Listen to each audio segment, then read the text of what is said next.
السلام علیکم ورحمۃ اللہ وبرکاتہ۔ آپ یوٹیوب چینل دیکھ رہے ہیں، میں خرم خورشید۔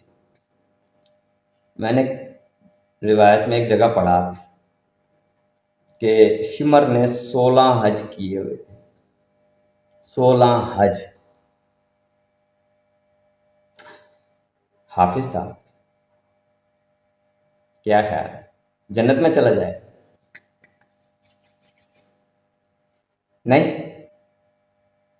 جنت میں نہیں جا سکتا۔ اس نے ظلم کیا ہے، اس نے نہتوں پہ تیر چلایا، اس نے حق پہ تیر چلایا، اس نے حق کا سر قلم کیا۔ تو کیا خیال ہے اس کے 16 حج اسے جنت میں لے جائیں گے؟ میں تو اس مثلا جو یہ کہتا ہے کہ شمر جنت میں چلا جائے گا، وہ بھی اسلام سے خارج ہے۔ جس کے خلاف مقدمہ لڑنے والے وکیل آپ کے اقدس صلی اللہ علیہ وآلہ وسلم ہوں گے، صحیح ہے نا، کہ وہ جنت میں جائے گا؟ وہ حافظ ہے، 16 حج ہیں، پتہ نہیں کتنے عمریں بھی ہوں گے۔ تو یہ اس بات کی گواہی ہے کہ آپ کی عبادتیں جو ہیں وہ آپ کی ذمہ داریاں ہیں ایز اے مسلم۔ اگر آپ مسلمان ہیں تو آپ کی عبادتیں آپ کی ذمہ داریاں۔ اگر آپ نے کلمہ پڑھ لیا تو آپ نے نماز پڑھنی ہے، اگر آپ صاحب حیثیت ہیں تو آپ نے حج کرنا ہے، اگر آپ صاحب صحت ہیں تو آپ نے روزہ رکھنا ہے، آپ صاحب حیثیت ہیں تو آپ نے زکوٰۃ دینی ہے۔ یہ اللہ کا فضل ہے کہ اللہ تعالیٰ نے ہم کو اس پہ اجر دے دیا، ورنہ جب ہم نے کلمہ پڑھ لیا تو اب ہماری ڈیوٹیاں ہو گئیں بالکل ایسے جیسے آپ جب کوئی نوکری کر لیتے ہیں تو اس کی وردی پہننا، آپ کی یونیفارم پہننا آپ کی ذمہ داری ہے، وقت پہ آنا جانا آپ کی ذمہ داری ہے۔ اسی طریقے سے جب ہم نے کلمہ پڑھ لیا، اللہ نے ہمیں کلمے کی توفیق دے دی، تو ابھی ہماری ذمہ داری ہے۔ یہ اس کا احسان ہے اللہ پاک کا ہم پہ کہ اللہ تعالیٰ کہتا ہے اس کے بدلے میں بھی تمہیں اجر دوں گا میں۔